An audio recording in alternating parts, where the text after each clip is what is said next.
So, good afternoon po, Ma'am Hana. So, kilala niyo naman po ako, di ba? And then, ako po ay yung dating students niyo na ngayon ay tumatahak ng Bachelor in Technical Vocational Teacher Education sa College for Research and Technology. So, bibigyan ko lang kayo ng konting background about my advisor nung ako ay senior high school sa paaralan ng Julio Ortiz Luis National High School. Sobrang lawak ng natulong ni Ma'am Hana sa mga narating ko ngayon. Parang siya'y nagsilbing role model, hindi lamang teacher sa akin, hindi lamang pangalawang magulang, kundi siya yung naging inspiration ko nung panahong nahihirapan or nakakaranas ako ng mga problema nung ako senior high school. Siya yung nagsilbing gabay ko sa araw-araw na pagpasok sa eskwelahan ngayon.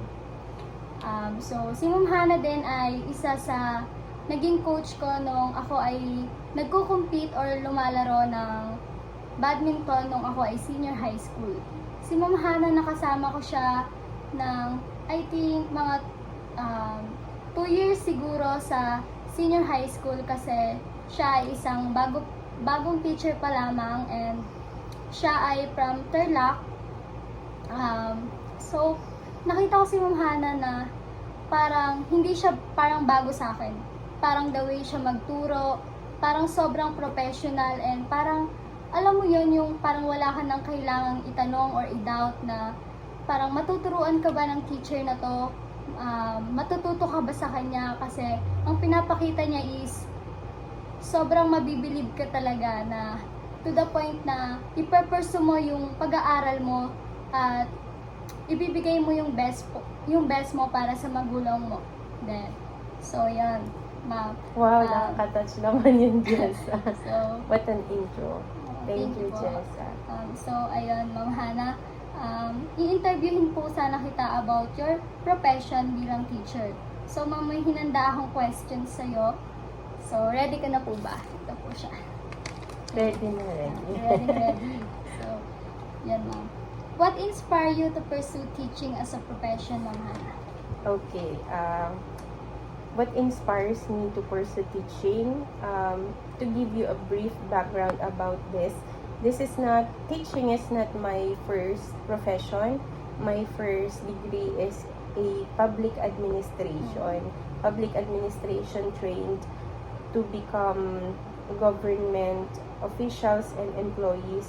So, after I finished the Bachelor of Public Administration and also entered Master of Public Administration, the provincial government of Tarlac gave me a job under Provincial Planning and Development Office.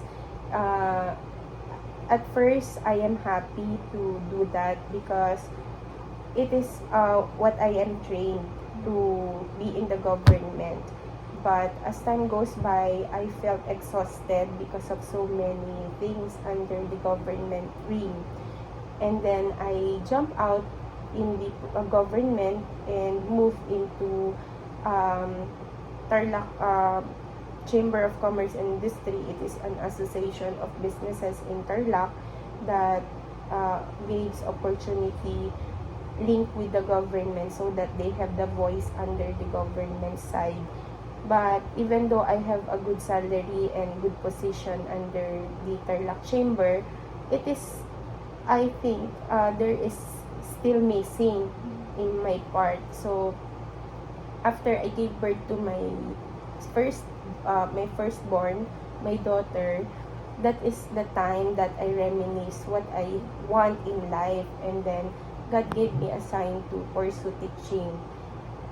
And after the sign, I applied in college at that time. So, luckily, I was given an opportunity to teach senior high school. And then, in my first week of teaching, even though it is very exhausting because first, I am not a trained teacher. Second is, a lot of students has different characteristics and personalities. So Yes. how can I balance that without any experience in teaching? But there's something that I think I am happy with this profession. So in that aspect na the missing part in government in my previous job, it is fulfilled by teaching career. So that is the time that I decided to pursue a teaching as a profession. So I applied in the units of teaching, and then after 6 months I graduated, and then applied also in LET, and then in my first take I got my license. Dire-diretso na yung JESA. So teaching for me is not just a profession, it is a calling, it is a vocation that not everybody is called to teach. No, not it is a gift that even though they foresee that teaching is enough to support life, but in our case, since we are already in public and we also tried private, I believe it is just a service, no? But even though there is this minimum salary in teaching, and then opportunity wise medyo sluggard, matagal, but if that is your calling, it motivates you, it gives you fulfillment, even though there's this limited opportunity, financial difficulties, no? But if that is your calling, it gives you life. Okay, ma'am. So, way back yung parang madaing nga, di ba, pong variety ng students, hindi Mm. naman po pare-parehas ng mga student. Mm. And para sa akin, ma'am, nahahandle ng mga teacher yon, kasi yung teacher kasi parang tinitignan nila yung student as one. Mhm. Parang hindi po sa pagiging bias, pero tinitignan mo siya as a whole. Parang lahat sila, wala kang pinipili, Equal. or Mhm. yes, equal po. And then, yun yung nakikita ko sa the way ka po magturo, na wala kang bias and equal, and napaka talino talaga pagdating sa kursong kinuha mo, That's ma'am. Kaya naman. the way you pursue siguro po yung teaching. So, ito, ma'am, next. My question po is, what do you think are the most important qualities of a professional teacher? The most important, can I give at least 3 important qualities of a teacher? I thought before that teacher must possess deep knowledge about the subject matter, but as time goes by, I realized that that the first quality is not in my top 3 requirements now. My first quality that I think must possess a teacher is first understanding. Understand your student as your own, even though they have a variety of characteristics. Some of them is stubborn, but you have to understand and to give them still opportunity to grow. No, so number 1 is understanding. Number 2 is for them to have a care. For us teacher to be a good role model, we have to care about our students. Not only do not see your teaching profession as just a job. You have to make a kumbaga attachment to your students, to care for them, so that when they see that you are cared for them, they will care for you also. And that is the kind of bonding that can last long. Kasi kapag tinignan mo ang teaching as just a job, hindi ka tatagal, mananawa ka. But if you care for your student, if you go back to basic, that this is for the student, it will give you more kumbaga, desire to grow.